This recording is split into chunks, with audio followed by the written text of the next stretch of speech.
I call this meeting to order. If you could all rise and we can say the pledge. I pledge allegiance to the flag of the United States of America and to the republic for which it stands, one nation, under God, indivisible, with liberty and justice for all. Thank you.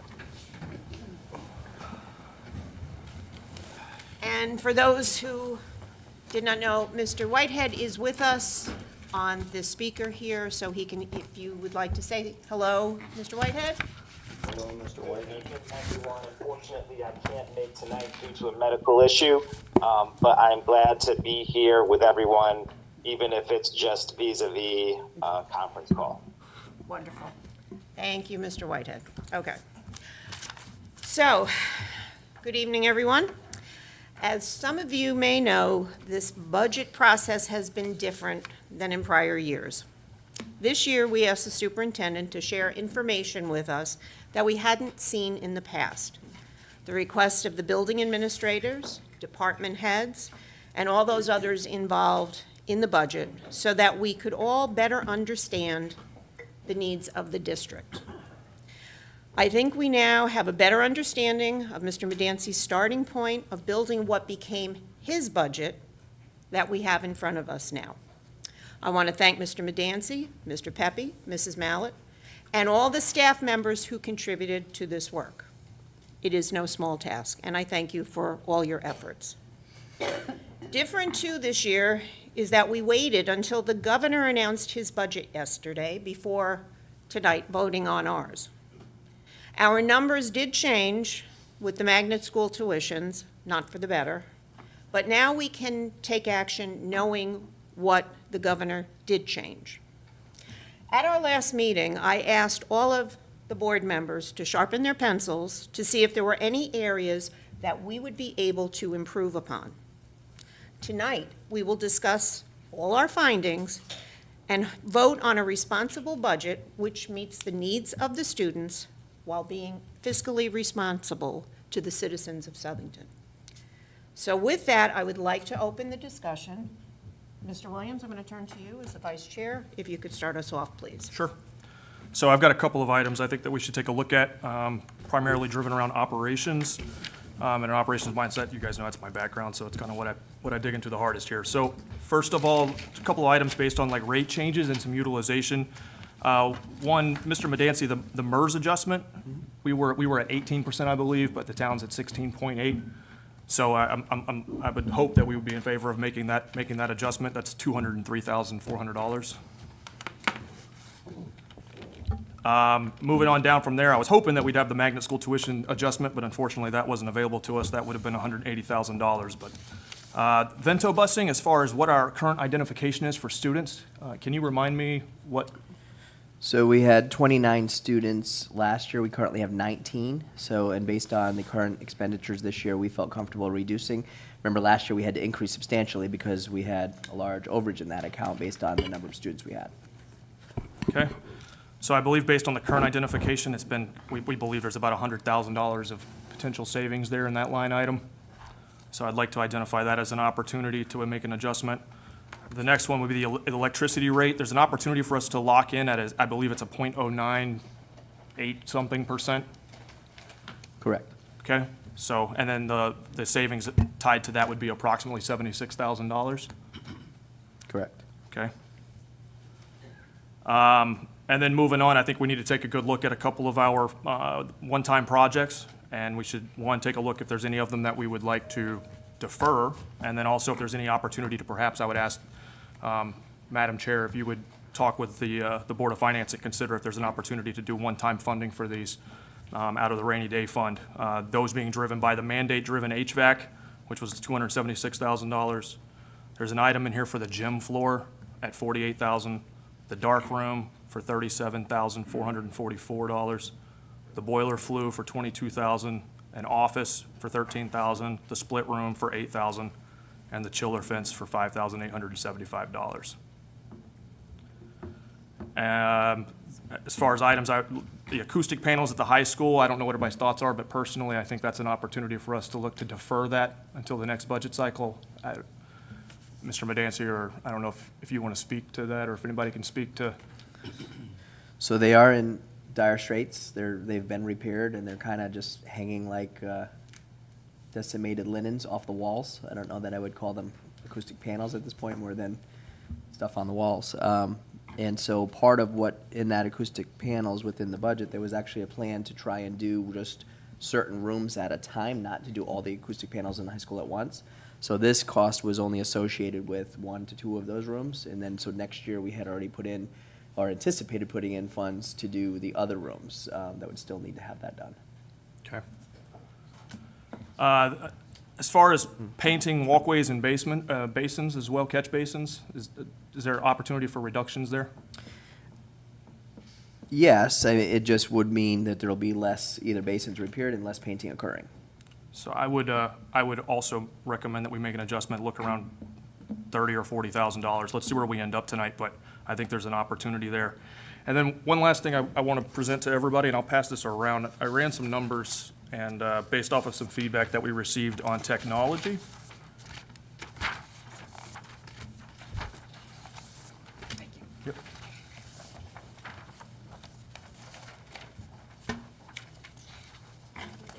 Down I do, yep. here. Yeah, he just gave it to us. at the beginning. You gonna have one? Okay. Does anybody else? I still have another one if you need one. Yeah, one for Linda. Mrs. Mallett, do you have one? Okay. Of course she does. No? Okay.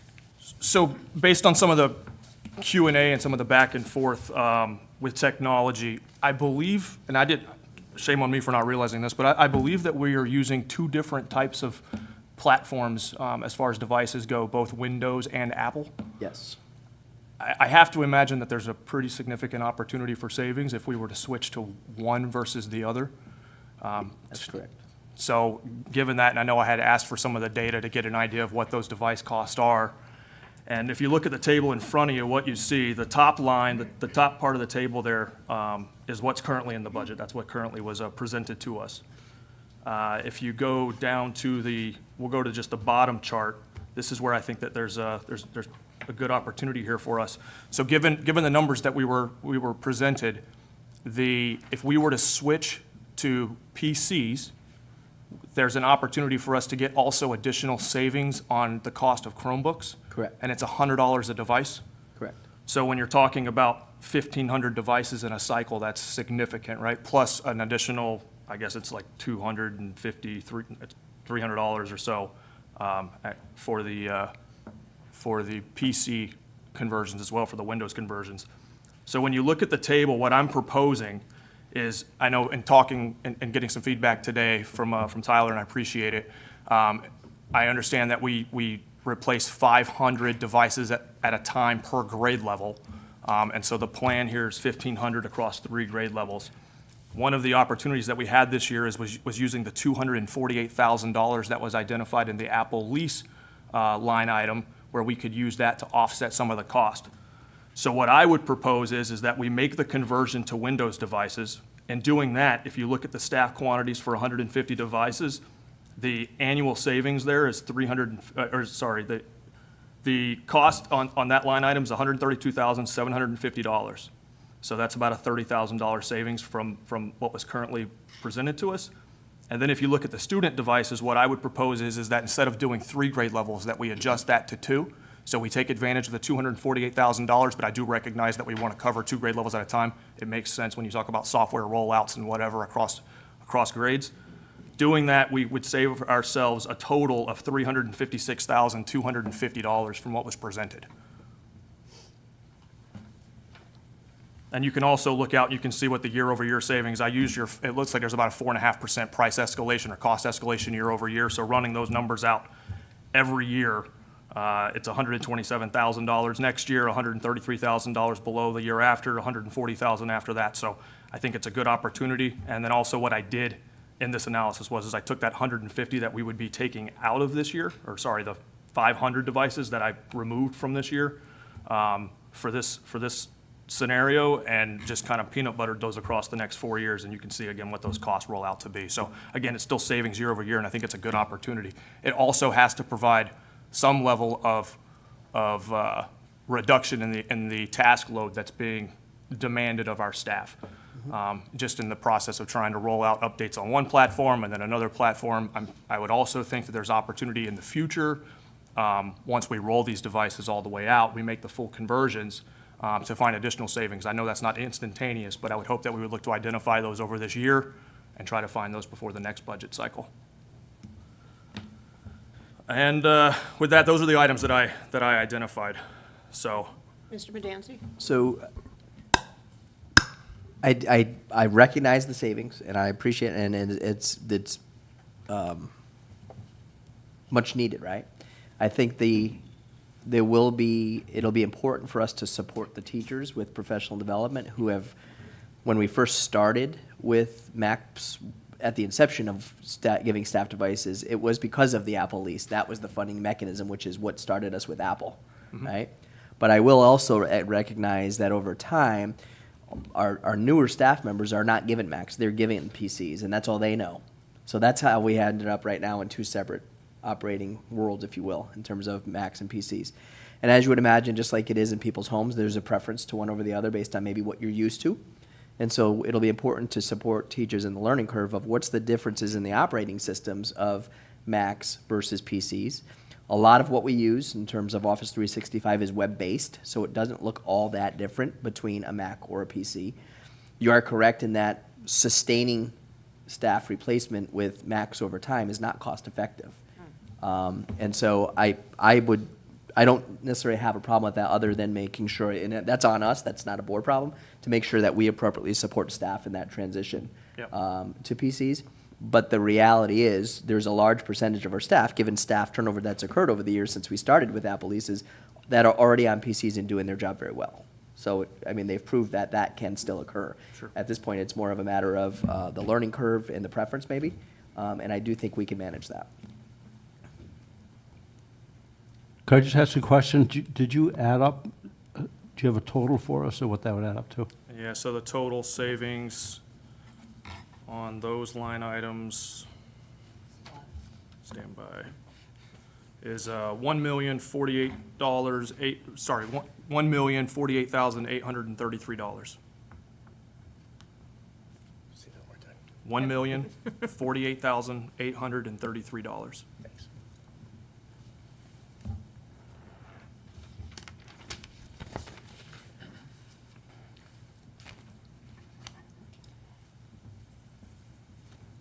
Okay. Would anyone else like to share ideas? Mr. Darrenowski?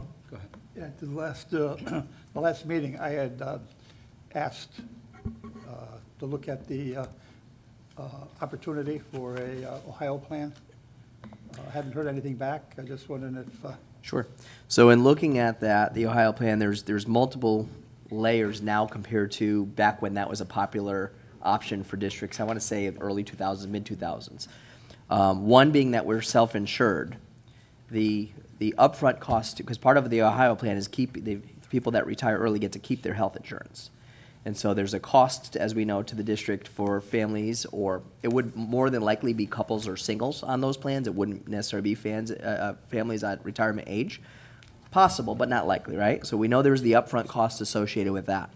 The second upfront cost, and what you have to factor in, is the contract language around retirees relative to their buyout of sick time, their severance, if you will, as part of their retirement that they receive. And then the last part is probably the most important right now compared to back then. You were pretty much guaranteed a level of attrition and saved dollars when people retired early because you would replace a teacher on the top step with a teacher on the bottom step. As we know now, and we've already experienced that this year with our hires, that attrition is no longer guaranteed, especially in shortage areas. Right now, there are far more jobs than there are certified educators in certain certification areas. So instead of hiring people from right out of college, what you very often are doing are hiring people from a district, another district. It could be step 8, it could be step 10, it could be we've hired some at top step in the critical shortage areas if there was no other qualified certified applicants. And so between the upfront costs associated with the health insurance that we already see an increase in, We are now also adding for those new hires them to health insurance. So you're maintaining your retirees on health insurance. You're adding new teachers to your health insurance. You're paying severance up front, and you're not getting the attrition dollars. So when we looked at it through that lens, it just didn't seem to be a feasible option at this time. Okay.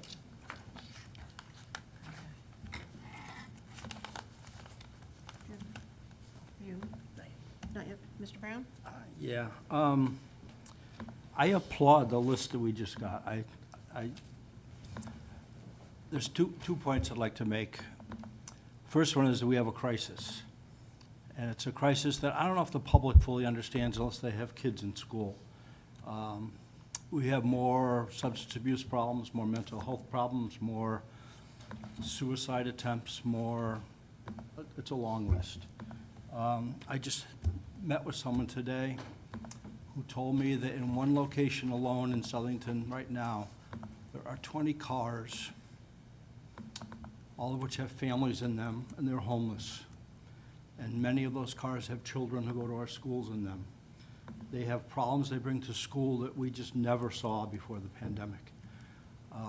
I do believe that the personnel we have in this budget is absolutely essential. There's not fluff in there. These are school psychologists, social workers, classroom teachers to make sure the sizes don't get so large that the teachers can't handle things. And I applaud Jasper's list there because he doesn't touch those things.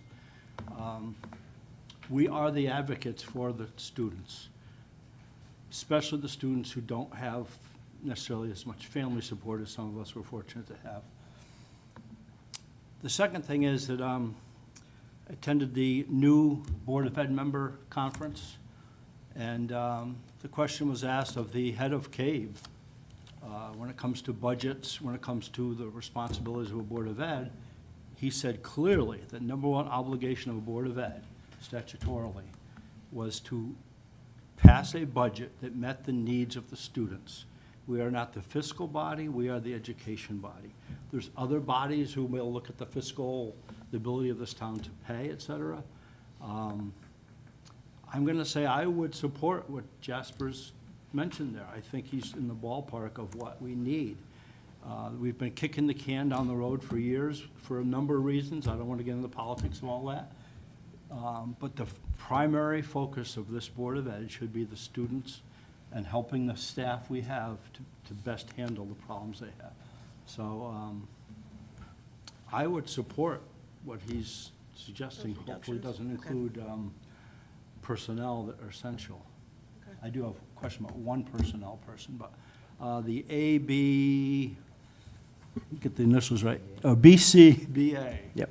I'm just curious why that was picked instead of, say, one of the 7 elementary classroom teachers. Yeah, it's very simple. There's been a separation of employment with that staff member, and we did have, if you remember, there was 2 BCBAs that were ARPES or funded that I had said to the board at the very beginning, when the funds ran out, those staff wouldn't remain. And so there was a separation of employment, and knowing that the ARPES or funds are running out, that would be a position we wouldn't lay anybody off, but we wouldn't have to backfill. Right, okay, thank you. Mr. Madansky? Mr. Carson? Do you want to ask a question? Terry, you can go But- first, I'll go next. Thank you, Sean. Wouldn't that be a vital position? Yeah, I mean, when, If we spoke with those that worked in there, they would tell us that that was absolutely vital to add a position there. I think in any department right now, Well, if you said, if we take one less staff member away, what's the impact? In support services, it's caseload, right? It's contact time with kids or with consult time with staff. I had a conversation about this earlier today. Like so from a very practical, realistic, like, okay, the reduction of a BCBA, what does that mean? If you have a very complex case and a child in crisis in a school where you might be able to spend upwards of 3 days trying to help the school create a behavior plan that can identify the antecedents, provide training and implementation of successful strategies for either de-escalation or deregulation, and then work through that, over time, that leads to hopefully more success for a student. Well, that 3 days now gets cut to 2 because you got to get to your next stop because there's less of you spread around able to do that work. And so, but we did have pre-COVID, there were only 3 BCBA's. And we added 2 with our ESSER funds that we knew were temporary. I will say the one thing, if you look at the reallocation and the budget itself, I started doing this last year. This isn't new to just this BCBA. Last year, throughout the summer, and my administrators can give me the nasty eyeballs now because they were all summer, when we were getting resignations or retirements of those staff, they wanted to post those positions, and I said, no. We always said these were temporary staff, and I remember promising folks that when the funds left, the positions would leave. And so I haven't been backfilling. So through attrition, we were able to get those 10 mental health staff that we had added down to the 4 that you see in this proposed budget. I would say the 4 that you see in this proposed budget are less to do with the ARP ESSER expiring and more to do with they're still needed. And so we did try to soften that landing by not backfilling those positions over time, but it did give our staff a standard level of support that they got used to, but is needed at the same time, right? And so it's not necessarily, I would say, a luxury because you all get the reports that we send to you every time an ambulance is called for a child in crisis for various reasons, and so you see the needs every day coming to you. And can I finish the question, Sean? The second part. We talk about reducing an elementary teacher or kindergarten teacher. I know all the class sizes are not, and all the schools are not really large. However, we do have many 3rd and 5th grade classes that are up to 25 and 26. But of those 25 and 26, many of the students in that classroom have special needs. And I know the teachers are finding it very difficult to deal with that. Now, yes, some of them do have paras, not all of them. So I don't like that we are thinking about reducing that. Yeah. Because So I know it's not all the elementary schools. Sure. Yeah. I understand that. Yep. I would say, in my budget, I wasn't recommending to reduce any classroom teachers. Okay, I know you didn't, But I would also add that there are no classrooms in the district with 26 students, and I believe there are none with 25. I think 24 is our max right now. With that said, 24 kids with significant needs That's a lot. doesn't get any easier than if it were 25 with less needs, right? It's still a very complicated and challenging task for our teachers. Okay, thank you, Steve. Yep. Okay. Sean? Okay, thank you, Madam Chair. And I will parlay off of what Ms. Carmody and Mr. Brown have said about regarding staffing, the request for increase in staffing. And I'll start, I wasn't planning on starting here, but I'll start here just because we brought up the elementary school teachers and classroom sizes, okay? I think we have an opportunity, the request, the proposed budget from the superintendent called for just over 25 FTEs as an increase to staffing over what we currently have in district. Included in that is 7 elementary school teachers specifically to deal with and identify classroom size. So we dug a little deeper into those grade levels, even down to the school and the number of students currently in those classrooms, okay? And so what we came up with is a recommendation to fulfill 4 of those 7 requested positions and identifying classroom sizes, specific classrooms where 3 of those positions, I don't think, given the current fiscal environment and funding challenges that we're up against, that we should fill this budget cycle. Okay, so, and I'll just go through them real quick with you. At Darrenowski, we have 5 sections on average of 22 students per section. I believe my recommendation would be to, again, hire and add an elementary school teacher to get that average down to around 18 and a half students per classroom. Next classroom, we're looking at Flanders, grade 5. You have 2 sections of 26 and a half students. Add a teacher there to get it under 18 students per classroom. So again, the recommendation there, add the teacher in that school at that grade level. Hatton, grade 5, you have 3 sections of 25 and a half students. Again, add an elementary school teacher there to get a 4th section, reduce that number to 19 and a half students per section.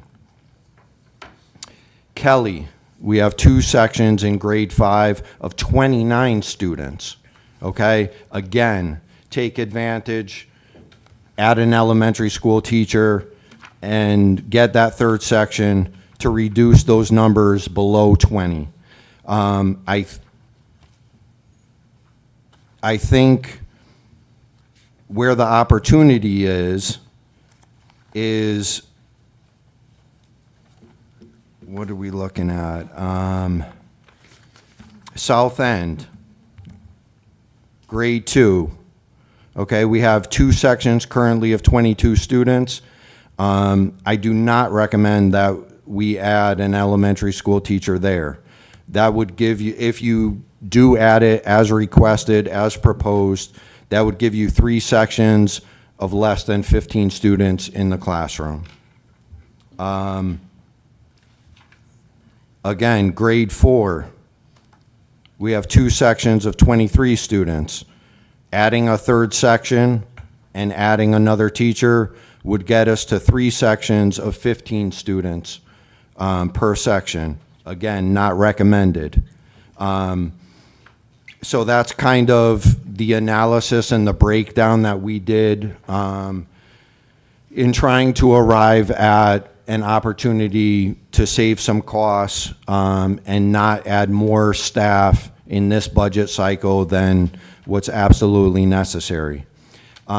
With that said, speaking to the mental health positions, and again, this is something that I get really fired up about, and it's an area where our state government, our legislatures, and the way we fund education in the state of Connecticut needs vast improvement and a complete overhaul. And it goes beyond just state funding and the way funding is allocated to the districts. Mental health is actually an area that I believe the insurance industry has actually not some, a lot of skin in the game. And especially being here in Connecticut, in the Hartford district, we are the insurance capital of the world, and we've identified a medical crisis, but yet we expect our local municipalities and districts to find solutions and find funding for what is deemed a medical crisis. But yet, the insurance industry, community, state funding for education, they are not stepping to the plate. And again, it is my hope that coming out of this budget cycle, that a bipartisan resolution, whether it's from this board, whether it's from town council, whether it's from one of our representatives in Hartford, that we push forward a resolution to really push our state government to not only own up to the fact that they've put us in a very difficult situation, but with unfunded mandates, and now we're seeing with things like magnet schools, they're actually reducing our funding. So it's one thing to pass legislation and mandate something that the local school districts have to pay for. It's a completely another thing to actually take something that you funded in previous cycles and now to eliminate it where the local municipality has to now find the funding to pay for it. Okay, and with regard to the magnet schools, and again, this is, this is a long-standing issue in the state of Connecticut, and magnet schools go back about, the history of magnet schools goes back about 25 years. And Mr. Carson? yes. I understand that you're passionate about this, but can we get back to the budget and what your ideas are about bringing a number in that we can all vote on? Okay.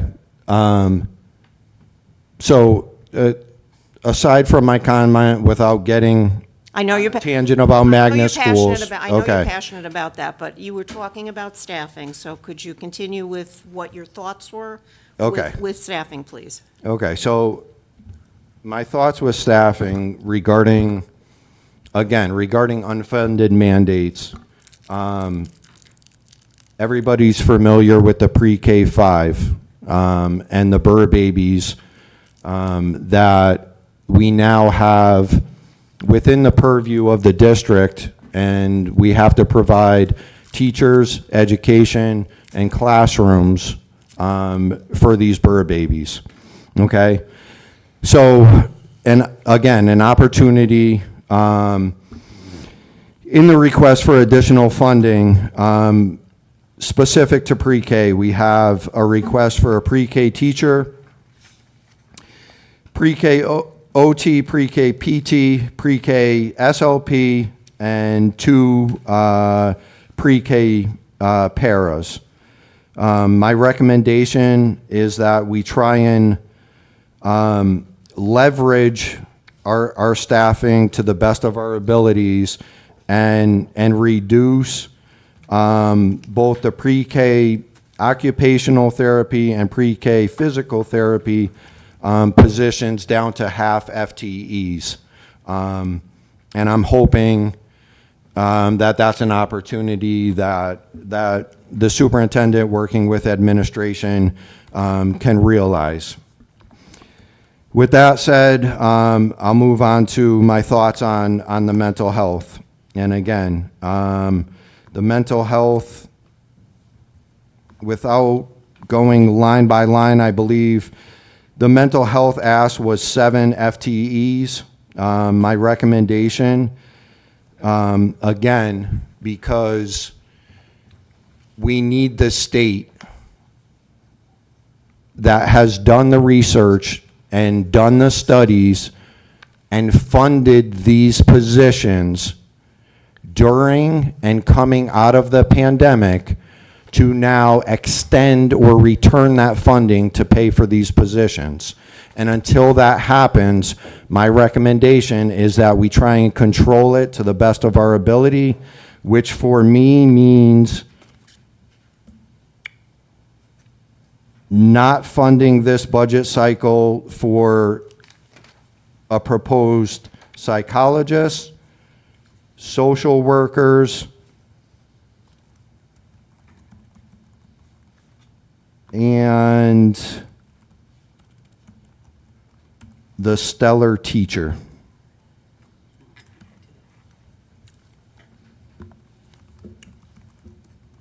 Mrs. Clark? Hold on a second. Just let him finish.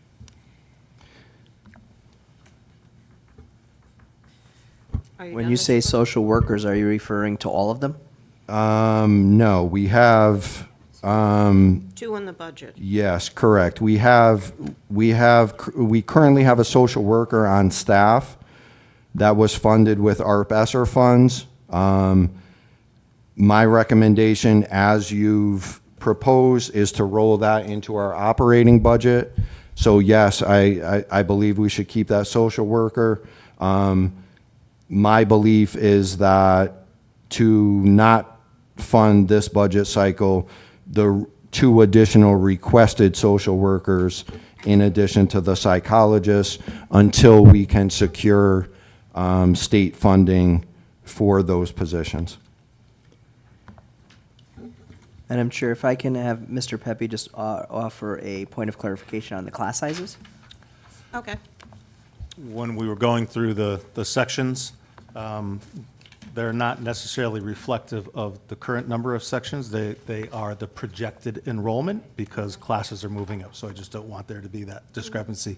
There were also 4 additional teachers that were not included in the 7. So there are originally 11 teachers needed, but through attrition and squishing some of the classes sizes already together brought us down to the request for 7. Okay. Okay, thank you. One of the, if I could add a little bit relative to the strong FTE, I actually met with 2 teachers, from those 2 teachers actually, who currently have those students at Strong upon their request a couple weeks ago. And they highlighted the challenges of those, the cohort, if you will. And it was magnified, and what they said kind of struck me is that 2 years ago, because of the COVID funding, when we used the strategy of reducing class sizes for 2nd grade students, that cohort of students were spread across 4 sections. And then when the guidelines changed and we knew that the reduced class size was a 1-year strategy because it's all we could afford with our PESER, they went to 3 sections. And now that group of students is down to 2 sections. So the level of support that that group of students was used to getting and the amount of time the teachers were spending has drastically obviously shifted, as you can imagine, with the down at 2 sections, given the significant needs. So I think as Mr. Pepe is accentuating, is we realize that those 2 particular FTEs, without adding the section, we'd still fall within our board guidelines for class sizes. The reason why they were kept there was very specific to intentional conversations we had with the principals about the needs of those students at those schools. The other 4 conversations we had, we weighed and made the decision that we couldn't include them, in the request. So I just put that out as additional information for consideration. Okay. Mr. Clerk? Yes, Mrs. Carmody? Sean, I respect some of the things that you said, but I disagree with quite a few of them. First of all, when you mentioned about social workers and the mental health and going outside of the school district to insurance companies or other means to support these students, that is our job as a Board of Education, to take care of those students. So to remove them from the budget, to me, is a disservice to the students. You talk about taking these positions away and asking, we have no control over what the state has done and is going to do. We have no control over that. But we do have control over what we can do. And our responsibility is to make certain that we provide for all of our students and the needs. Our students are in crisis. Every day or every week, we receive something in our emails about a student or an ambulance has been called to a school for a student who's going through an emotional problem or a social problem or whatever, okay? There's no question throughout the United States that students are in a crisis. We need to take care of that. We don't need to eliminate these positions. We don't need to go to or ask for outside help. It's our job to do that. Our job as a Board of Education. I sincerely believe that these positions are so needed that I can't agree with what you're saying. I can't. Okay. Mr. Brown wants to. Yeah, I'm going to agree with something and then disagree with something. I don't think there's any argument that we all agree the state should pay for things it's not. And the unfunded mandate, which is separate, then I think mental health thing is disgusting to me. They would say you have to do something and not give us money. Absolutely, I think you have probably 9 of us, or more than that, would agree with that. But the problem is, the argument I'm hearing is because the state doesn't do it, we shouldn't do it either. And we have a crisis. We have more students with more difficulties. I heard a story today about a second grade class. It wasn't one of ours, but it was very close to us, where a student was throwing desks, and there were mental health problems that were just things you never saw before, and the teacher didn't even have a pair or any help in the classroom to deal with it. It's worse than it was, and I think we need to do a better job educating the public about this. I don't think the public understands, because they're not in classrooms, they're not talking to teachers, they're not talking to parents. The crisis is real, and the number of referrals for special ed and for other things is dramatically increases. And I agree the state should pay for it, but it's our obligation, I believe. If they're not going to do it, we need to do it. And then we need to convince the public of the necessity of those positions and do a better job than we probably have in the past with that, of selling the value of mental health. If we don't help these children now, they're going to need help, which is far more expensive down the road. So I just can't agree with those positions. Can't. Sorry. All right, and I'm sorry, Joe, did you want to say something, Joe? Right. Yeah, So Joe. I have 2 questions. So particularly about the SPED teachers that we're trying to bring off of Nexus. As far as Nexus goes, have there been huge discrepancies where we've essentially been able to, like, we're concerned about funding versus, again, keeping them parked in Nexus? As much as I would like to bring them over to our operating budget, can you speak a little bit to that? Absolutely. Mrs. Mallett probably could do a better job if I see her I'll let her smiling speak over to it, there. but I know what she's going to say. I'm going to let her have her chance. Yeah. Sure, I have a schedule.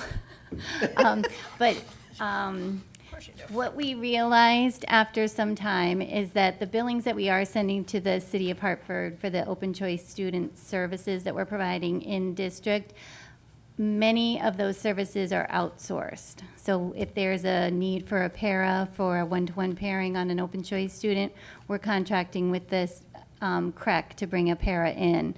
So even though we may be billing out $1 million, and that's the number that you guys see coming into us under the appropriation on the cover page, we have to pay out another $700,000 for services and tuitions and contracted paras. So it's not, we're realizing that the decisions that we have made as far as staffing and how we can fund those does not match with the billings to Hartford. So to add to that just a bit, even our in-house staff, there's a cost for them to service that child from Hartford, which is why we bill Hartford. Right. But essentially, it ends up just paying for the staff member. It's not really a source of revenue. Right. And so that's where we're finding, based on, I think, what the district, and this is prior to Mrs. Mellett and I, was collecting for Nexus versus what they were budgeting for relative to the staff that we were providing. So as we tried to go with level services, it was trying to get the people off of a grant and into the operating budget, because that was no longer a source of revenue. It was, we had to pay for those staff that we were hiring as a result of the services we were providing. So just, A good example is, I think, each year what we've projected to potentially have versus what we have has gone down by a couple $100,000. And so we're worried about keeping people in on a reimbursement promise, if you will, that we can't guarantee that we're going to get back in form of what we may charge to Hartford, because that varies by year depending on the needs of the students. And the four special ed teachers wound up in the Nexus bucket in the 21-22 year as a result to a budget reduction that came to us. So in order to keep the staffing levels that we had for the needs of the students, we moved it over to the Nexus. And so since that time, we've been trying to get them back out and into the operating budget. right, so, and just to be clear, the reduction happened not at this board level, but that happened, I believe it was the town council level, correct? Now, again, so we mentioned having to pay out $700,000 of $1 million that comes in, so realistically, is that numbers from this past year? or not this past year because we haven't finished it yet, but essentially are those, do you have sort of trends where, you know, again, if maybe we weren't able to pull both in to the operating budget, that we'd have an opportunity to maybe pull one in, but then leave one sort of liquid still? Sure. And, The billings let me that went be out. Clear too, I'm sorry, Yeah. but like, when we're having this conversation, like, I fully understand that there's a human being behind every one of these, you know, positions, as well as, you know, the FTEs. Like, I know we always refer to it as FTEs, but like, I know that there's people doing good work behind these. So, you know, the problem I have is, again, we had approval of 5.89% last year. That's the largest this town has ever seen. You know, and that was because we did our due diligence and we were fully transparent in our process. And again, we're trying to really drill down here and figure out, like, okay, what is something reasonably that, you know, while I understand what you're saying, Bob, you know, Zaya, you've mentioned it a couple times, but it doesn't do us any good if we present something so huge and they just arbitrarily cut numbers, because I'll tell you what, they don't go through it line by line the way that we do. So, you know, these are situations where it's like, you know, we got to figure out something, guys. Like, this is, you know, with little things, again, like if we could do maybe one staff or this one, but I'm sorry to go on a tangent, Jen. Yep. But it's just like, I don't want to be seen as just arbitrarily talking about these positions like there's not a human being behind it. So, you know, thank you for letting me rant a little bit. But with what you were saying, so do you think that we could potentially have a position where we might be able to pull one over and then park the other one for landing? Yes, I'll appreciate anything that is moved back into the operating budget. It will ease some I mean, tightness. That would essentially be one of my positions of trying to reduce down what's currently proposed is, you know, reducing at least one of those teachers out of that transition from Nexus. And then the other question that I had was the acoustic paneling. Yeah. Yeah, that was Now, what it's my understanding, was that the one that we? he was talking about. Steve mentioned that before. Right, Yeah. is that something that we could put into the one-time funding because, and this is after clarification, talking with Mrs. Clark today, because it's technically like greater than 7-year shelf life, could that potentially be a one-time? Absolutely. Okay, It's something that we, so I would consider moving discuss. that over, okay. if we hadn't already, I'm sorry if we had. Okay. And I think that 21 budget year, when the reduction was made, was a combination of our BESSER dollars that supplanted the budget. Right. And then the offset of that with the Nexus dollars was we don't bill out what we did back then. Right. We haven't seen those numbers since, you know, and so that's the danger in keeping that many staff on that when we relied on that strategy in 2021, Right. which is why we've been trying to your point, get them back in over time. Okay. All right. Mr. Carson, did you want to finish up so that Mr. O'Shana can talk? Yeah, and I'll just state briefly that I just want to make it clear that, you know, when we talk about some of these mental health positions, these are not existing positions, okay? And we're not eliminating staffing. You know, and Mrs. Carmody, while I appreciate your rebuke, you know, some of the language that you use in discussing this, we're not eliminating anything. We're attempting as a district to add staffing to an identified need. And all I'm trying to do is be fiscally responsible in determining what and where we can control our costs, okay? And so it's important, and again, this is actually, you know, something that you said in the past, Zaya, which is we're trying to decide what the town can afford in setting a district budget, okay? And the state's not helping us, or they're not helping us enough. And so it's very difficult on an annual basis to sit here in a very condensed period of time with unknowns to decide what can this town truly afford and what can it afford when it comes to education, okay? And so my recommendation is based in part on the greater picture. And I'll leave it at that. I do have one other comment. And again, this is coming out of the Finance Committee meeting.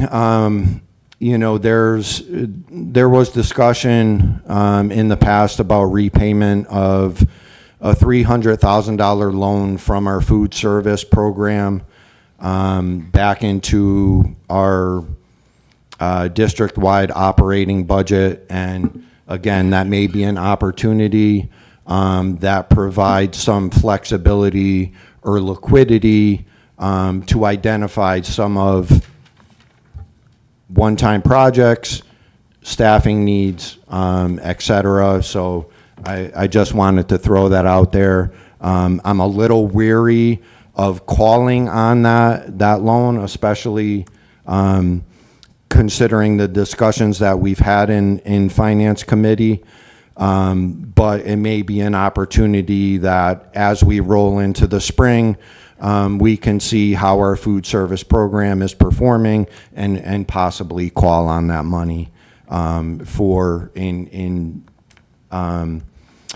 areas where we have dire needs. Do we have a current number on that particular, like how much food service has in their, I guess, in their coffers as of right now? I could get that for you. I don't want to Because we wouldn't want to misquote anything. decimate Yeah. food services, obviously. Correct. but- Yeah, I would just want to make sure that we're, Yeah. again, if we do something like that, it would be over maybe like a 5-year period or something like that, because we could put ourselves into another position. Yeah, we don't want to bankrupt them. No, We need to obviously, service we them. don't want to do that. Now, Mr. O'Shannon, you So, wanted so to some speak? of this is repetitive, some of it's not, but I mean, we've heard, our job is to come up with a budget, is to work with the superintendent, work with the administration, after you've worked with the administration, to discuss, debate, and approve a budget that meets the needs of our students, our staff, and the community. And contrary to some belief, we don't spend money willy-nilly in this district. I think everybody on this board would agree with that. We're requesting funds to provide a top-notch education system in the town of Southington for our students, to get them ready for their careers. We keep saying we want our students to be college and career ready. That's what our job is, to create that education system for them in a fiscally responsible manner. That's our job.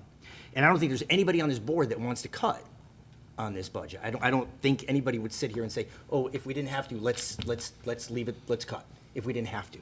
There are some financial and fiscal things that we need to look at. And to be fair, there are some things on the list that you gave us to look at. And quite frankly, the list that you brought up tonight, Jasper, was really, really creative. I mean, you know, a lot of these things, I mean, who would have thought we would have get another $180,000 hit that we didn't expect? And that's, Yesterday. yeah, that's something that we didn't know. But some of these other things that you created, and you came up with the numbers, and I think by pulling some from one section to another section was smart, because there are some things that we don't have to do this year. They have to get done. We can't continue to ignore our facilities and our upgrades, but do they have to get done this year? Maybe not. I do think if we could find an alternative method of funding them, would be fantastic. We need some assurances that that would be there, right? I mean, it's not, we can't make that happen. It's beyond us. It goes to the finance committee, or finance board next, and then to the town council next. I think some collaboration between us and them to maybe get some commitment on which ones to move there, but you've identified some really good ones. And I think, Bob said he would support, I think we'd all support that. But just some points. I mean, the last budget was called a level service budget. It wasn't a level service budget. We haven't had a level service budget in a few budgets. We cut teachers and we cut a maintenance person. Last 6 teachers, we eliminated 6 teachers. We didn't lay off anybody. 6 teachers in 1 maintenance position. That's not level service. We went backwards. There was, you know, I think we had a 300-something, I forget what the dollar was, increase in our budget. But what people have to remember is wages, benefits, costs of everything continue to go up, right? So if we have, just because we have an increase doesn't mean we're increasing our services. We're trying to stay ahead of the game, right? And it's hard to tread water when you're getting cut. We were using COVID funds, and we were using it was great when we had the non-lapsing account. And the reason we had the non-lapsing account was COVID, because we weren't spending money. So that money was building and building and building, and we had a lot.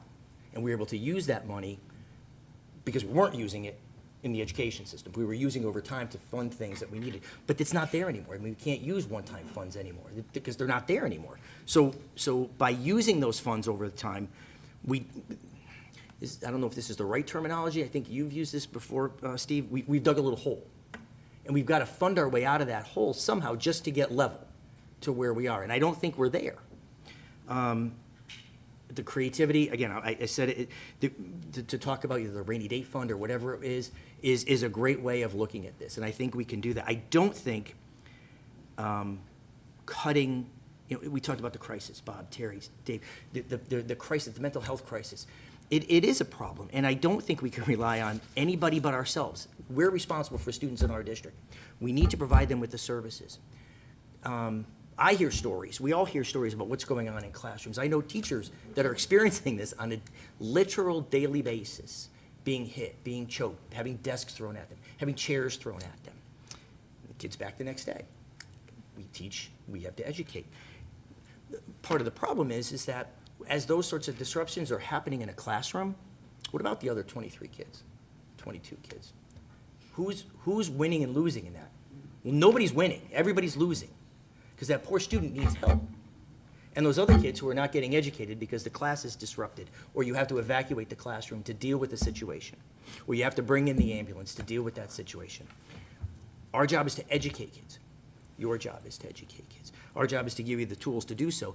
By pulling out the services that these kids need, and you're right, you said, a comment was made, I wrote it down, these are not existing positions. And that's true, but we're dealing with a crisis that was created by a once-in-a-lifetime, please God, let this be a once-in-a-lifetime pandemic that is screwing up everybody. Not just kids, it's having an impact on adults too. This socialization, this interaction with other people, how to manage your anger, how to manage your emotions. Is that our job? No, it's not our job to teach kids how to manage their emotions. It is our job when they're in our classrooms, how to deal with it. And I think we would be reckless and negligent if we were to cut those positions. Quite frankly, I think I don't think you have enough, Steve. I don't, it's personal opinion. To manage the problems that we're experiencing every day. We get notices when you get an ambulance. We don't get notices when the classroom is totally disrupted. A kid is hurt. I don't know what we don't know, and we don't need to know those things. That's not our position to know. You see those on a daily basis. You people see those on a daily basis. That's a problem, and I think we need to be involved in that. So I think we should pass a budget that's presented with some of these reductions, these legitimate, valid reductions, and then it's our job to go out to the community, because you're right, Joe, you said, we didn't make these other cuts. They came from outside of us, right? So we need to go out to the community and sell this. We need to let them know why. Why is it 724, 73, whatever the number comes out to be? And let the community have a voice. The community needs to decide if education is a priority in the town of Southington. What they want our district to look like. Do you want us to continue to cut the services that we provide? Do we want us to cut teachers? Do we want to increase class sizes? Do we want to stop providing some of the programs? Eventually, we're going to just end up, I don't know where we're going to end up tonight, but we need to be able to make this not a political discussion, right? And it's not. It's a factual discussion on why this budget has in it what it has in it. The community members then can go to the Board of Finance public hearings and meetings, the Town Council public hearing and meetings, and let their voices be heard. The community elected all of us, and the community should come out, and we need to inform the community of what it is, and then they can come out and tell all of us whether they think education is a priority and to what level they think we should fund our district. So my position, I listened to the items that Jasper listed. I could vote in favor of that also. I can't vote in favor of any budget that reduces these mental health professionals. I don't think I would, I can't vote on reducing teachers that were added into here because there was a reason for those things. And that's it. I mean, that's it. I think creativity is important, but I think I made all my points, so I'm done. Mrs. Clark, Yes. would we be, at this point, ready to suggest a percentage? What I'd like to do first, Mrs. Carmody, is ask Mrs. Mellett. I'm sorry, I can't hear you. I said I would like to ask Mrs. Mellett a question first. Okay. Okay? Mrs. Mellett, you ready? Okay. If we were to adjust the MERS contribution down to 16.8, which is what the town is doing, reduce the Vento busing by 100,000. Adjust the electricity.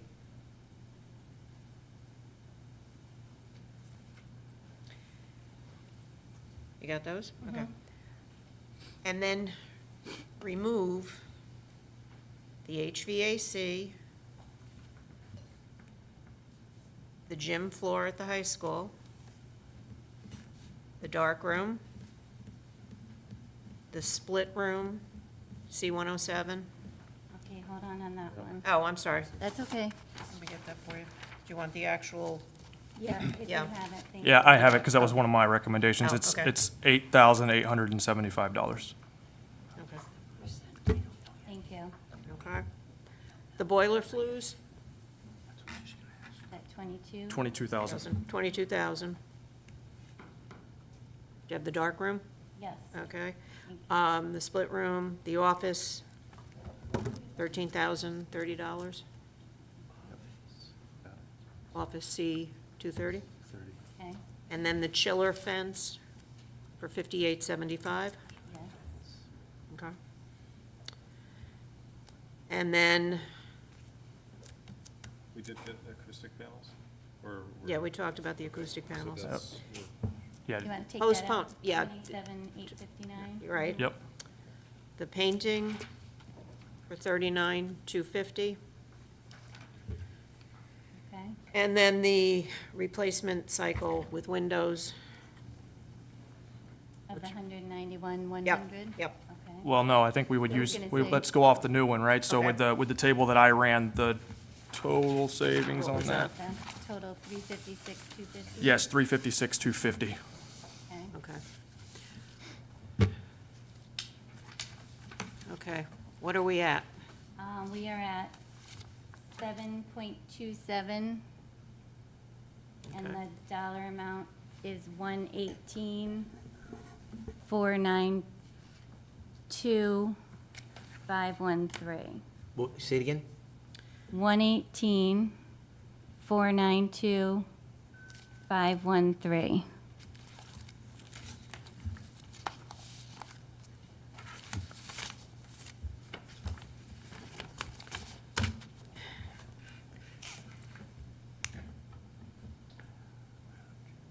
Okay. Shall I ask the right? There's- Yeah, yeah. Sorry, I know we're going on the list, but there is one other item that I think that we should take a look at. Summer school tuition. I think it is an opportunity. We've used it in the past, and I understand it, but looking at the numbers, in 2021, we saw a great spike. We've seen that come down. I think that we should, I don't think this is the budget to fund summer school. I think that there should be a tuition for summer school. So that would be an additional 115,000 But you would charge the kids that, for summer school yes. for enrichment or for those that fail? Enrichment already pays, and for those who fail would have to pay. All, everybody? Yeah, Everybody. just like it was. It was- Just like it Yep. used to be, yes. Okay. That has come up before, Jasper. Yeah. wasn't Yeah. it? All right, what does that come to, Mrs. Mellett? So that would reduce, that would be an increase of 7.167, Okay. so 7.17. Okay. The dollar amount is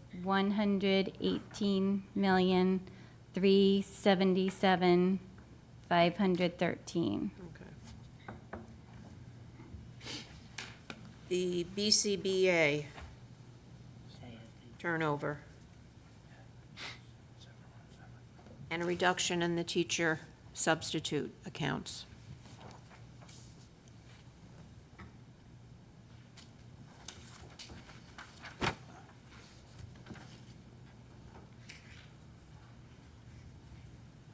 How much of the substitute account? Substitute was reduced 164, 634, 164, 634?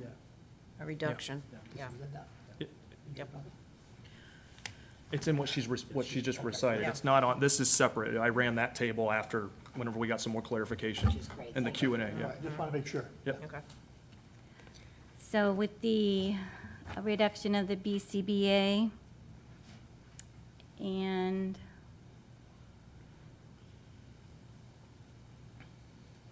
hold on.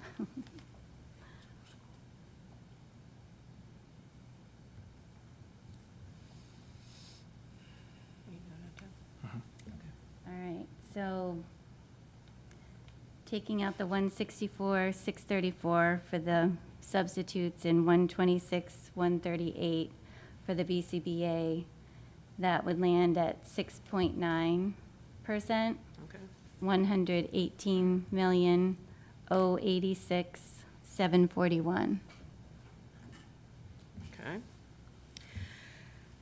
If we took the pre, okay, well, I'm just asking, I'm asking questions now. No, we're just. Oh, okay, okay. No problem, Okay, Sarah. all right, I'm just asking questions. If we took the OT and PT for pre-K and made them 0.5 FTEs, what would that?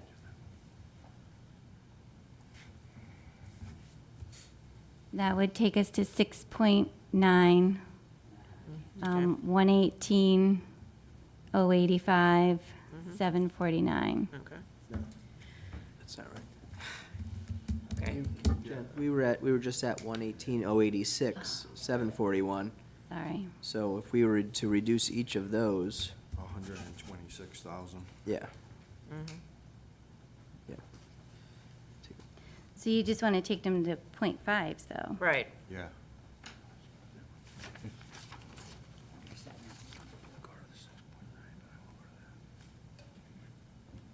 So I believe the total salary and benefits for each of those positions is 127,129. Position?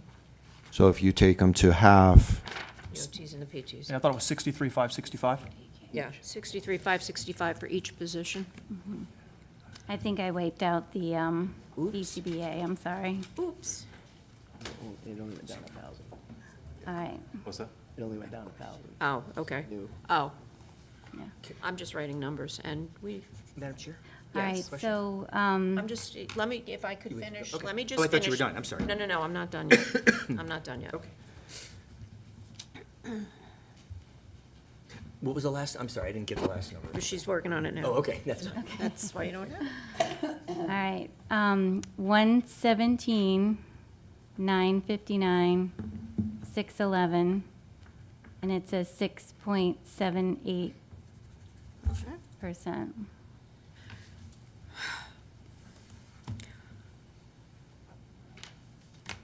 Now, can we take out one social worker? For 93, I think, 93. 93, 811.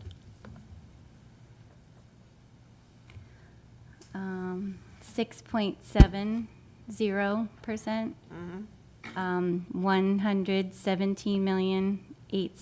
117,865,800. Okay.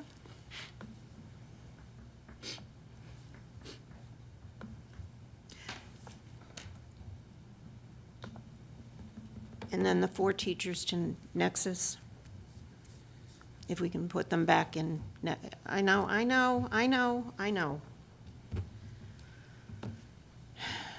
All 4, okay. I don't like it any better than anybody does.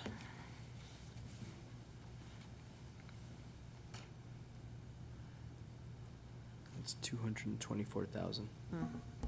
So 117,641,800, and it's a 6.5%. Okay.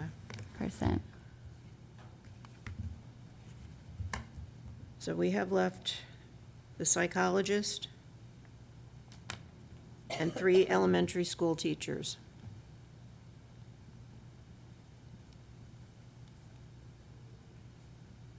Okay, I'm sorry. Say that one more time, please. 3 elementary school teachers, 3 elementary.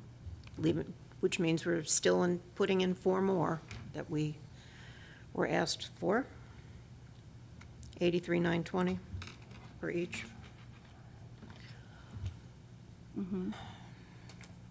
And what was the second line item that you mentioned? The psychologist, which, Did you say 3 classroom teachers or 4? 3 classroom teachers and the psychologist. Thank you. Okay. 117, 380, 149, and 6.26%. Okay. Thank you. 2.6. That's it. I think that's everything that was brought up tonight. Was that everything that was brought up? So, Okay. Now, Mr. Oshana, what did you want to? So Jasper, you ran some numbers, and with your numbers didn't include the 115 summer school, right? If you put that in there, Correct, what would yeah. that come out to? The 115's, Yep, stand by, hang on. Yep. I'll tell you.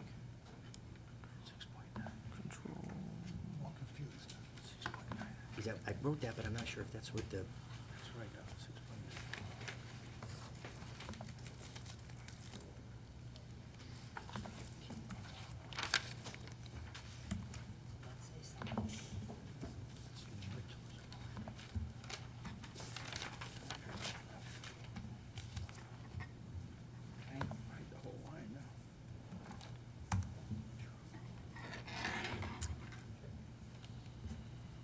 Sorry, just give me 1 second. There's No, take your running time. numbers, yep. I get it. Got a little Excel. Oh, 6.9. it was 6.9 after the BCBA and the teacher Because substitutes. we were at 724, I think, before. It was 7,167. Yeah. Colleen? Yes. Can you clarify the teacher substitute account that you want to reduce and how much that is? 164, 634. Okay, thank you. And Mr. Whitehead? You're still with me? I'm with you, Madam Chair. Okay, just wanted to double check. I didn't know, I know you were lacking some documentation, so I didn't know if It's there, quite all, it's Okay. quite all right. okay, thank you.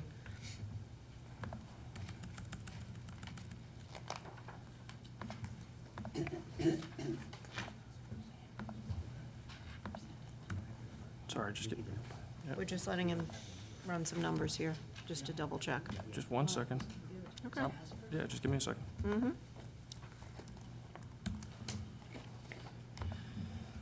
So I had written those down. When it was just Jasper's original list, it was 7.27, and when summer school was limited, it went to 7.17. So Okay, With the 115? yeah, that would be right.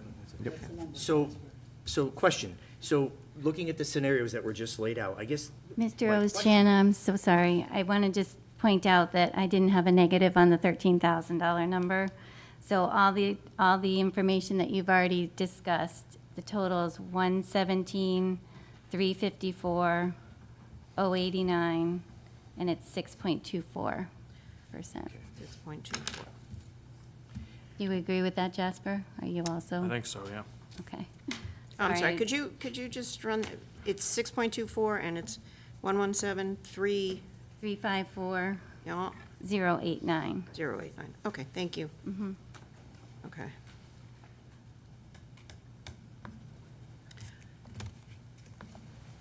Now, So, did you have a question, Mr. Darrenowski, or a comment? Yeah, I get the feeling that, you know, we're going down this, almost like reallocating the budget.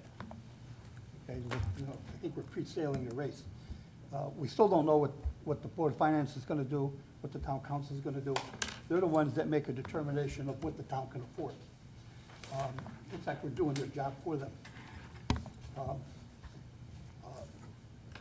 And, you know, if that's the approach we're gonna take, fine. But, you know, to continually to remove some items which I think we actually need, school psychologists and such. I mean, I don't think we're the experts. We have to rely on the administration to make a determination of what their needs are, and we're making that for them. I feel very uncomfortable doing that. So anyway, that's my take on this. Okay. But,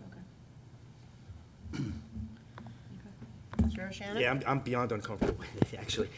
We aren't experts at this. We don't know. We have experts here. That's why we hire these people and pay them to do this for us. I was very comfortable through the 727, even going with the additional 115 for summer school, bringing it to 717. But then we start throwing social workers and teachers and OTPT and psychologists and more teachers and the BCBA and substitutes. And then we just cut the hell out of our budget. We cut the hell out of our kids, what we're giving them, the services that we're offering to our kids, the most needy kids that need these services. And those other students that are in there, these students that are in these classrooms. The teachers, the substitutes, we can't get substitutes. We need these funds. This is not a willy-nilly thing. And the one thing I'll take difference for you, Dave, it's not just the town council and the Board of Finance that determine it. It's the residents of the town of Southington that have to determine what kind of an education system they want in the town of Southington. We need to pass a budget, communicate it to the social clubs, to the civic organizations, to the parent organizations. We'll stand on the town green, we'll go to the library. Whatever you need us to do, we will come out and help support and explain to people why this budget says what it says, why these funds are in there, why these requests are in there. And then I think the citizens of the town of Southington, after being explained what is in here and why it's in here and what it's going to do, should go to and speak to the Board of Finance at their public hearings and at their meetings, and the town council at their public hearings and their meetings. We were elected by the citizens of the town of Southington to represent them. Let's hear what they have to say. We shouldn't determine it. We should do what we think is right, but this board, I said it last time, I'll say it again, we're cutting our own budget. I've never heard of you cutting your own budget before it's even a budget. Now, fiscal responsibility is important, and that's why I think these ideas that were brought up tonight make a lot of sense. They make a lot of sense. Pushing things off and getting alternative funding, if we can get that. Now, we also have to get some commitment that we'll get alternative funding for those items too. Because if we don't, then, like, use the HVAC thing for an example, it's $276,000. If we don't get alternative funding to do it this year, that means we have to do it between July and December of next year, and it's got to be in the budget. That number has to be committed to in next year's budget. Otherwise, we're out of compliance. And then I don't know what the penalty for something like that is. But I'm sure it's not, oh, don't worry about it. It's going to be a problem. That's a mandate. We have to do that. And there are some state mandates that are really stupid and obnoxious. I think understanding the HVAC system and the air systems that we have at our schools is not. But we're going to have to do it anyways. Whether it's stupid or not, we have to do it.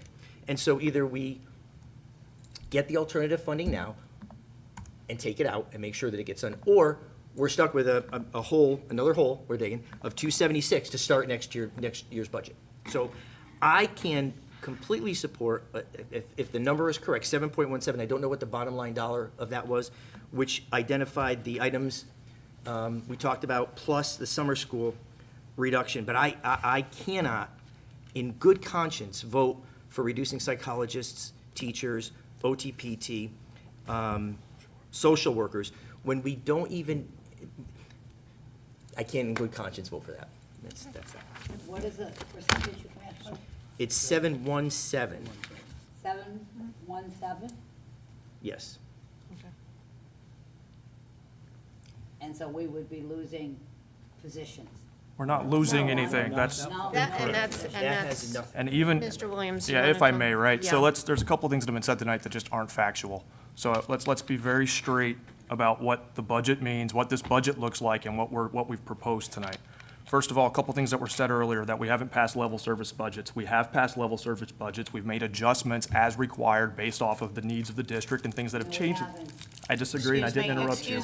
Excuse me, one person So- at a time. Thank you. So with that being said, right, the other thing is, we talked about mental health tonight. So there's 10 mental health positions that are shown in this budget that were requested. Out of those 10, I've heard of 3 positions, I want to say it's 3 positions that were presented to potentially be not approved out of the budget. So it's not like anybody, I haven't heard anybody say, we don't support mental health, we don't recognize the needs. So I hear you, and listen, if it was up to me, if we had all the money in the world, we could fund everything. But I say it every year, this isn't our money. This increase isn't negligible, and it's also not nothing. It's not, this isn't an investment. Everything that's been talked about tonight, everything minus the items that have been proposed to be removed from this budget recommendation, is an investment in this district. So I just think it's important to have that word pattern correct.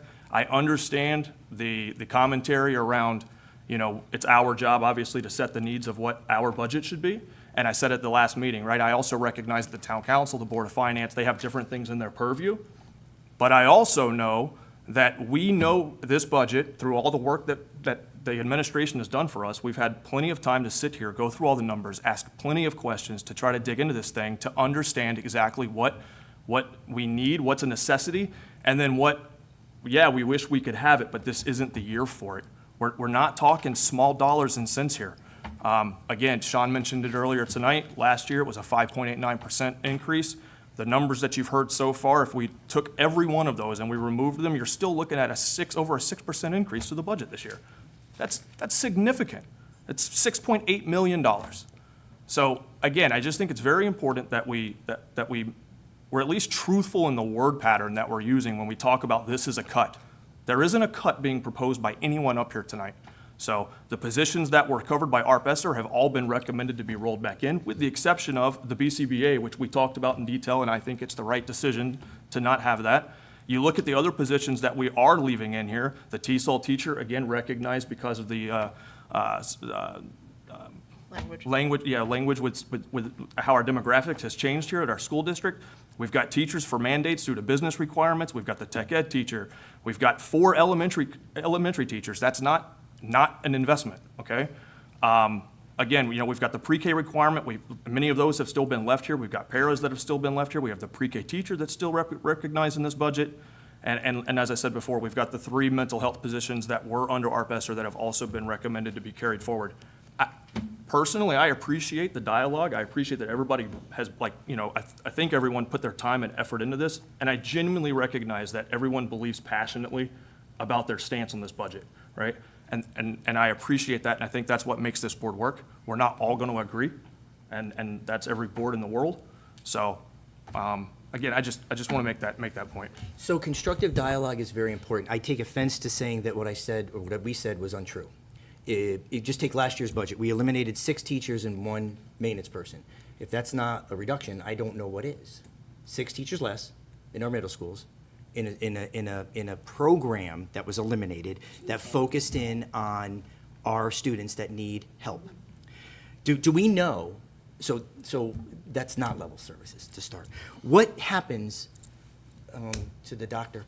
What happens? What's the difference between 2 OTPTs and making, or 1 or a half a body? What's the difference?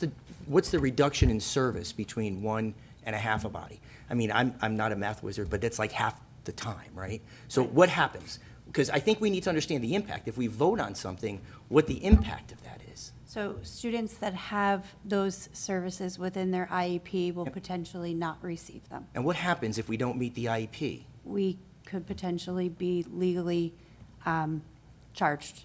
And if we're not legally charged and we don't want to be legally charged, what do? Do we go out and contract? We would have to privately contract with And what's the difference agencies. between private contract and having our own? It's very expensive. Okay, so, and then you start looking at a psychologist, and this is supposition, you don't go on supposition, right? You don't go on emotion. But if we eliminated a psychologist, Yes. Well, if we look at. again, to Sure. be fair, Go ahead. It's not it's not eliminating. eliminating. It is not adding. adding a body into a mental health crisis that we're dealing with on a daily basis, both that we know of through our notifications from the Board of Education Administration, and that we don't know of that these teachers are dealing with every day. The teachers are dealing with, the other students in the classroom are dealing with, the parents are dealing with it when the kids go home. Not only the kid that has an issue, but the kids in that classroom that are not getting their services. And then the parents come back and say, why is my kid not getting educated the way that he or she should be? What's the impact of that? Why did you ask for one?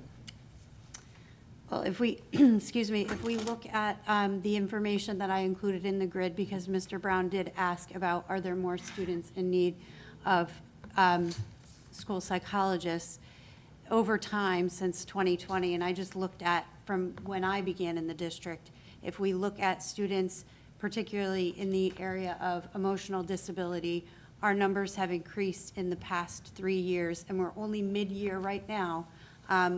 There were 57 students identified when I came. We now have 83 mid-year. If we look at students overall, when I began, it was 955. Mid-year this school year, we're at 1,053.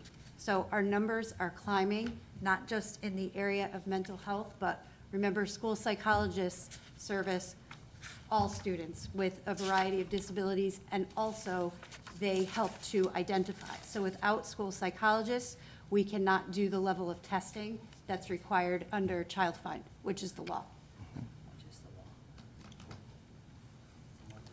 Okay. With that being said, have we ever been in violation? Yes. What years? In violation of what? Child Find? No, of these, of laws and essentially being fined dollars. Well, the district is not fined dollars. What happens is if we are in violation of a student's IEP, the parents can challenge us, and then we have to, by law, provide compensatory services, which then costs the district money. So we're not paying anyone per se, but we are having to afford those services to students. Do we have a rough number of what that costs these past, This past maybe year? like the past 3 budgets, or? It would depend on the case, because it's a case-by-case basis. I mean, we could get legal fee numbers, because that's really, when we use our attorneys is when we're out of compliance with services, Okay. and we could probably get you those numbers.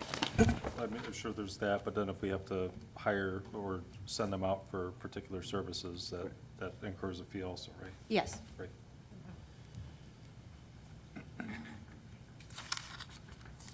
Did you want to make a I comment? just have a question. Would a motion with a percentage be in order right now?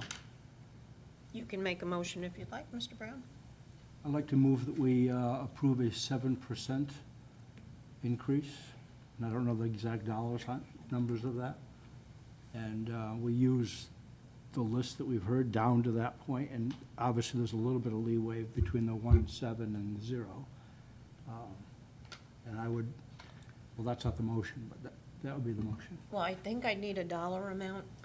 She could Can calculate you- it out.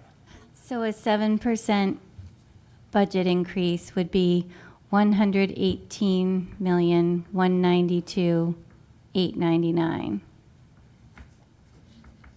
One more time? 118,192,899. Thank you. Do we have a second? Second. Any discussion? Mrs. Blanchard, could you call the roll, please? Mr. Bashewski, No. Mr. Brown, Yes. Mrs. Carmody, Yes. Mr. Carson, No. Mr. Darrenowski. Yes. Mr. Whitehead,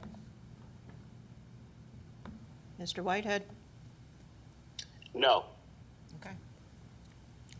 Mr. Williams, No. Mrs. Clark. No. Motion does not carry. Okay. Oh, say it. Oh, I'm sorry. Oops, sorry. No. Yes, I'm sorry. No, I'm all confused. Yes, I vote yes to that, to the 7% budget increase. I will entertain another motion. Yeah, Madam Chair, I'll make a motion that we approve a budget in the amount of $117,354,089. That's 6.24%. Second. What percent is that? 6.24. Okay, I have a motion I and a second. Any discussion? Mrs. Blanchard, would you call the roll, please? Mr. Bishewski, Yes. Mr. Brown, No. Mrs. Carmody, No. Mr. Carson, Yes. Mr. Darrenowski. No. Mr. O'Shannon, No. Mr. Whitehead, Yes. Mr. Williams, Yes. and Mrs. Clark. Yes. Motion passes. I want to thank you all for all the work that everyone has done. I know that we didn't end in a place where we all would like to be, which is to fully fund every request. But the reality is, we now have a budget that we all are going to support publicly so that we can move forward and move the district forward as well. I thank you, staff, for your work, for all your input. It is greatly appreciated. Move to adjourn? Oh, sorry, David. Mr. No, I don't want, Mr. Darrenowski, did you want to say something? no, I have a question. How much time does the administration need to detail what the new budget looks like? Tomorrow morning is fine. Yeah, yeah. Thank you for the 9 extra o'clock? time. By 9 o'clock? Thank you for the extra time. By the end of the day tomorrow, we should be able to get that to everyone. Early next Not a week, I book. think should be, No, not the book. Not a No, book. But just no. what, yeah. Reallocation Real- page. the- So the next steps are we want to at least get the town manager, because he's up against finalizing his budget. We want to get him at least the numbers so that he can include those in his budget. We'll work to get the new books, the board's books, printed up.